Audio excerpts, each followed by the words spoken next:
हमारे साथ दो डॉक्टर जुड़ चुके हैं। डॉक्टर संजय राय हैं जो कि महामारी विशेषज्ञ हैं एम्स दिल्ली के। डॉक्टर अंशुमन कुमार हैं जो कि निदेशक हैं धर्मशिला हॉस्पिटल के। डॉक्टर संजय राय, सबसे पहले आपसे ये जानना चाहेंगे, क्या वाकई ओमिक्रॉन से हमें डरने की जरूरत नहीं है? ओमिक्रॉन जो है अब कमजोर पड़ रहा है, कोविड नया वेरिएंट जब आया है उसके बाद से।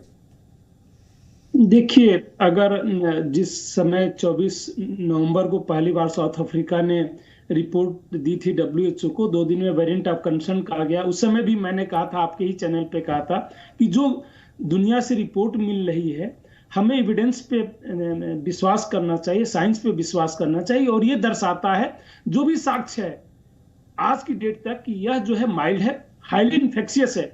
इसलिए उस दिन भी मैंने कहा था कि रिप्लेस करने की संभावना है और ये रिप्लेस कर चुका है। आप साउथ अफ्रीका में देखें तो पूरी तरह डेल्टा से रिप्लेस कर चुका है। यूके में पिछले अगर एक हफ्ते से देखें तो 90% से ऊपर केसेस जो है न्यूज जो है 1 लाख के ऊपर, 1 से 2 लाख के बीच में केसेज आ रहे हैं और डेल्टा को रिप्लेस करके ये आ रहे हैं। 1 महीने पहले जो है ऑलमोस्ट 99% वहां डेल्टा था।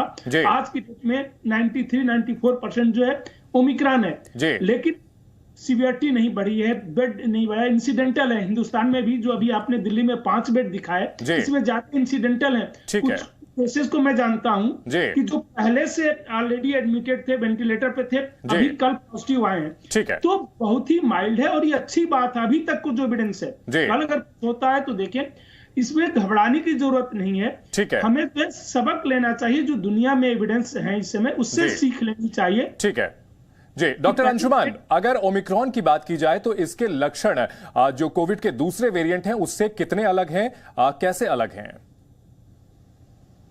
जी देखिए, लक्षण मोटे तौर पे सेम है। 2 लक्षण पाया गया जो ओमिक्रॉन को डिफरेंशिएट करता है। एक जॉइंट पेन, एक सीवियर माइल्जिया जिसको कहते हैं मांसपेशियों में दर्द। ये 2 लक्षण अलग है, बाकी सारे लक्षण सेम है जैसे कॉमन कोल्ड वाले लक्षण।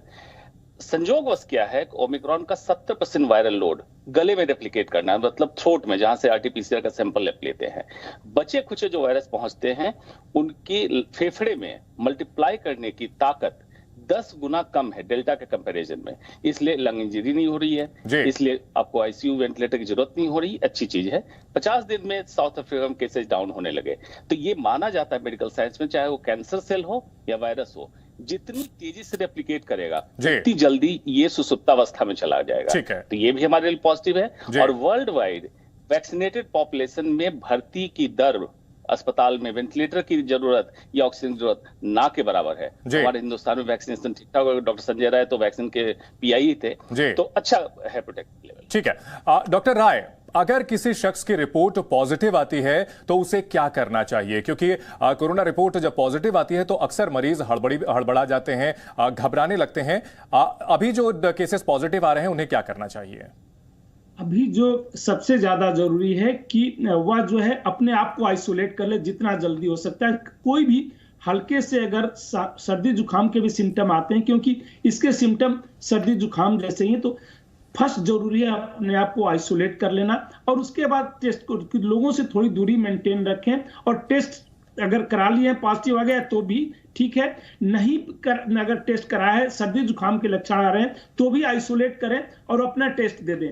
अगर टेस्ट पॉजिटिव आ गया है तो अपने आप उनसे दिल्ली सरकार के लोग कांटेक्ट करेंगे, ऑलरेडी वो स्ट्रक्चर्ड ये है। बट सबसे ज्यादा जरूरी है अपने आप को आइसोलेट करना, वह जो है बिहेवियर तुरंत फॉलो करना, क्योंकि अगर वो मास्क लगाते हैं तो दूसरों को डिस्ट्रीब्यूट नहीं करेंगे। और दिल्ली में तो ऐसे भी अभी देखिए, दिल्ली में जो सीरो सर्वे हुआ था, जिस तरीके से कोहराम मचाया था, हमारा सेकेंड वेव में लोगों की डेथ हुई थी, लेकिन जिस तरीके से वैक्सीनेशन हुआ और उससे भी ऊपर जो है हमारा जो है नेचुरल इन्फेक्शन जिस तरीके से हुआ है, और वह बहुत अच्छा प्रोटेक्शन दे रहा है। तो बहुत घबराने की जरूरत वैसे भी नहीं है, घबराने की जरूरत बिल्कुल नहीं है। जो एहतियात हैं, जो उपाय बताए जा रहे हैं आपको, उनका पालन करें। इस बीच साउथ अफ्रीका में एक स्टडी हुई है जिससे राहत की खबर सामने आई है कि गंभीर मरीजों की संख्या बेहद कम है।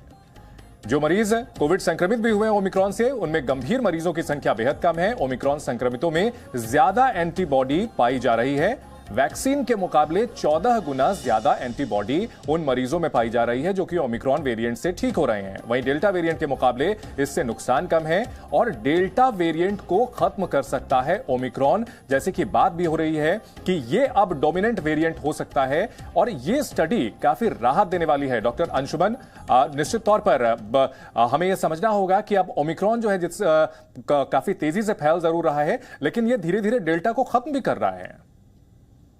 जी बिल्कुल, हिस्ट्री भी आप उठाएंगे 1918 में स्पेनिश फ्लू जब आया था 5 वेव्स आई थी और खत्म होने का वायरस का यही तरीका होता है कि इसकी ऐसी कोई क्षमता चली जाए जिससे इंसान को नुकसान न पहुंचा दे। तो संक्रमण और बीमारी में अंतर समझना होगा। थ्रोट में आरटीपीसीआर पॉजिटिव आ सकता है, लेकिन आप अति गंभीर रूप आपके ऊपर हो जाए या कुछ समस्या आ जाए नहीं होगा। लेकिन इसका मतलब ये नहीं है कि आप एहतियात छोड़ दें और पार्टी मनाने लगे, ये मत सोचिएगा। एक्सपर्ट के सुनते सब लोग सोचते हैं डॉक्टर साहब ने कह दिया तो पार्टी करो। पार्टी नहीं करनी है, आपको प्रोटेक्शन लेना ही लेना है अपना। और वैक्सीनेटेड पॉपुलेशन में कम असर है, इसलिए जिन्होंने वैक्सीन नहीं लगवाई वैक्सीन लगवाइए। बूस्टर भी हमारा चालू हो रहा है, बच्चों को वैक्सीन रोल आउट हो रही है। तो अभी तक हमें आशान्वित रहना चाहिए कि ऐसी समस्या नहीं देखने को अभी तक की रिपोर्ट के हिसाब से नहीं देखने को मिलेगी। और अगर बात की जाए कोविड की, तो कोविड के दौरान सबसे बड़ी समस्या यह हो रही थी, डेल्टा वेरिएंट जो था वो फेफड़ों पर सबसे ज्यादा असर कर रहा था। डॉक्टर संजय राय, ओमिक्रॉन फेफड़ों पर कितना असर करता है? देखिए, जैसा मैंने बताया ना कि अभी आपने दिखाया कि दिल्ली में करीब 3000 के आसपास केसेस हैं, सिर्फ 5 लोग वेंटिलेटर पे हैं। जबकि डेल्टा के समय जो है इतनी ज्यादा जो है केसेस, ऑक्सीजन की डिमांड इतनी ज्यादा बढ़ गई थी, हर जगह कोहराम मच गया था पूरी दुनिया में। आप देखिए साउथ अफ्रीका में केसेस कम होने लगे। साउथ अफ्रीका ने तो इवन कह दिया कि टेस्ट करने की जरूरत नहीं है, और उन्होंने पहली बार उनके स्वास्थ्य मंत्रालय ने, और मैं इसको वेलकम कदम कहूंगा कि अननेसेसरली जो है टेस्ट करके सिर्फ संख्या बढ़ाना है, उनका टेस्ट करना, मिटिगेशन पे ध्यान देना चाहिए। जो रियली सिम्टम और थोड़े से सीवियर हो रहे हैं, जो कि बहुत ही कम हो रहे हैं, बिल्कुल न के बराबर हो रहे हैं, तो देखा जाए ऑक्सीजन की डिमांड ऑलमोस्ट नहीं है, बिल्कुल ही माइल्ड केसेज हो रहे हैं। माइल्ड के साथ साथ जो है सिम्टम भी, इवन फीवर जो है, जैसे डेल्टा में हाई ग्रेड फीवर होता था, यहाँ फीवर जो है प्रोमिनेंट सिम्टम नहीं रह गया है। यहाँ headache, weakness, sore throat, even कुछ लोगों में रनिंग नोज, जैसे यूके ने जो डेटा अभी रिलीज किया है 2 दिन पहले, उनके बहुत ज्यादा 1 से 2 लाख के बीच में रोज केसेस हो रहे हैं पिछले 10 दिन से अगर देखा जाए तो। उनमें जो है सबसे प्रोमिनेंट सिस्टम जो है वीकनेस और हेडेक है। उसके बाद जो सर्दी जुकाम के सिम्टम्स हैं हुआ है, फीवर भी है, बट फीवर जैसे अभी तक के सब में जो फीवर सबसे प्रोमिनेंट था, वह फीवर इसमें उतना प्रोमिनेंट नहीं है। बहुत ही, या तो फीवर हो रहा है तो बहुत ही माइल्ड हो रहा है। तो हमें जो है सतर्क रहने की जरूरत है, लेकिन रियली चिंता करने की जरूरत नहीं है। और कई बार होता क्या है, अभी जो देखने में आ रहा है, ये कंपनी जो ऑनलाइन सेल करती हैं, वो भी इसको बना के कि जल्दी से लॉकडाउन लग जाए, दिनचर्या हो जाए, क्योंकि इस समय सेल का सीजन है। वह जो है उनकी जो है तो बिजनेस कमर्शियल इंटरेस्ट फिजिकली नहीं है, हर जगह जो है एक अपना हुआ बनाया जाता है। ठीक है, यानी हमें डरना नहीं है, घबराना नहीं है। केसेस बढ़ भी रहे हैं तो सावधानी पूरी रखनी है। जो हमारा जो रक्षा कवच है वैक्सीन, वो लेते रहना है। अब 15 से 18 साल के जो बच्चे हैं उन्हें भी लग रहा है, लेकिन घबराना नहीं है और सावधानी बरतना है। डॉक्टर अंशुमन, आप जानकारी दे रहे थे कि डेल्टा के मुकाबले ओमिक्रॉन कम खतरनाक है। 1920 के महामारी का भी जिक्र कर रहे थे। हमारे दर्शकों को सरल शब्दों में समझाएं कि आखिर ओमिक्रॉन को हम कम खतरनाक क्यों मान रहे हैं? जी, लोग 2 ही चीज पकड़ रहे हो। ओमिक्रॉन बहुत तेजी से फैल रहा है तो संक्रमण दर है, इससे आपको नुकसान हो रहा है नहीं हो रहा है, ये आकलन करना है। ओमिक्रॉन का लंग में, फेफड़े में जो रेप्लिकेट करता है वायरस, अपनी संख्या बढ़ाता है और फेफड़े के कोशिकाओं को डैमेज करता है, डेल्टा के मुकाबले 10 गुना कम करता है।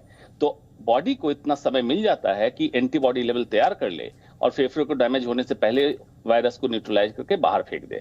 दूसरा, अभी हिंदुस्तान में सेकेंड वेव में देखा कितने लोग नोइंगली अननोइंगली पॉजिटिव हो गए, उसके अंदर जो मौजूदा एंटीबॉडी है वो काम कर रही है, जो वैक्सीनेटेड लोग हैं उनमें काम कर रही है, प्लस लोगों में जागरूकता बढ़ी है, लोग अपना प्रोटेक्शन ले रहे हैं, खासकर वल्नरेबल ग्रुप, बुजुर्ग हैं, अति गंभीर बीमारियों से संक्रमित ग्रसित लोग हैं। तो ये सारे फैक्टर्स को मिलाएंगे तो ओमिक्रॉन की अपनी ताकत कम और इंसानों में बनी बनाई ताकत वैक्सीन के द्वारा, जीवन शैली के द्वारा बनी बनी ताकत ज्यादा मिले। इसी की लड़ाई में जीत है हमारी। ठीक है, कोरोना के खिलाफ लड़ाई में हमारी जीत जरूर होगी, इस पर आप दोनों एकमत हैं। इस बात पर भी एकमत हैं कि कोविड का जो ये वेरिएंट है ये बहुत ज्यादा घातक नहीं है, लेकिन इस बीच कुछ सावधानियां जो कि बरतनी बेहद जरूरी है और हम चाहेंगे हमारे दर्शकों को आप बताएं। डॉक्टर संजय राय, पिछली बार ऐसा हुआ था कि डॉक्टरों का अपॉइंटमेंट नहीं मिल पा रहा था, लोग अपने घरों में कैद होकर के रह गए थे, तो खुद से दवाइयां भी ले रहे थे जो प्रिस्क्राइब्ड दवाइयां थी, सरकारों ने भी कह दिया था। इस बार क्या ऐसा करना है और अस्पताल जाने की किसी मरीज को जरूरत कब पड़ेगी, ये कैसे पहचानें? ये इंपॉर्टेंट है, पैनिक में अस्पताल न भागें। अगर बिल्कुल ही माइल्ड है तो घर पे अपने आप को आइसोलेट करके जो है वो ज्यादा केयर कर सकते हैं। अननेसेसरली जब आदमी हॉस्पिटल भागता है तो रास्ते में लोगों को इन्फेक्ट करता है, पैनिक में होता है। जब आप में खुद कॉन्फिडेंस नहीं होता है तो जो है इवन बीमारी जो है हल्की भी जो है आपको सीवियर लगने लगती है और उसका जो है इम्पैक्ट भी होता है। जब तक सीवियर लक्षण है सांस लेने में दिक्कत होना, आप ऑक्सीजन को मॉनिटर करते रहे, जैसे पहले भी था, अभी भी रेयर है बट कभी कभी हो सकता है। ऑक्सीजन मॉनिटर करते रहें। अगर गाइडलाइंस ऑलरेडी रिलीज हो गई है गवर्नमेंट ऑफ इंडिया से कि जैसे कि 95 के नीचे जाता है तो आप सतर्क हो जाएं, वह जो है तुरंत कंसल्ट करें। फीवर जो है हाई ग्रेड अगर फीवर होता है तो भी आपको थोड़ा सा सतर्क रहना चाहिए। कुछ लोगों में हो सकता है हाई ग्रेड फीवर जो है हाइपर इम्यून रिस्पांस के कारण से भी हो सकता है कि पहले से आपकी एग्जिस्टिंग इम्यूनिटी है और इस समय जो इन्फेक्शन हो रहा है उससे जो है इम्यून रिस्पांस ज्यादा हुआ, इसलिए हाई ग्रेड फीवर हो रहा है। तो हाइपर इम्यून रिस्पांस से भी कभी कभी प्रॉब्लम होती है। तो सांस लेने में दिक्कत, ऑक्सीजन कम होना और उसके बाद जो है हाई ग्रेड फीवर, ये सबसे प्रेवलेंट है। कुल मिलाकर के ये वही चीजें हैं जो कि लगातार बताया गया था और पिछली बार जब कोविड की दूसरी लहर आई थी तब भी यही कहा जा रहा था कि सांस लेने में दिक्कत हो, ऑक्सीजन लेवल अचानक से गिरने लगे, ऑक्सीमीटर आप अपने घर में रख सकते हैं, तमाम घरों में लगभग ये अब होता ही है। यानी कि सुरक्षा रखनी है, घबराना नहीं है। बहुत शुक्रिया डॉक्टर संजय आपका, डॉक्टर अंशुमन आपका, जी न्यूज के दर्शकों को जानकारी ये अहम देने के लिए। Presenting Zee News app available on Google Play and App Store. Download it now.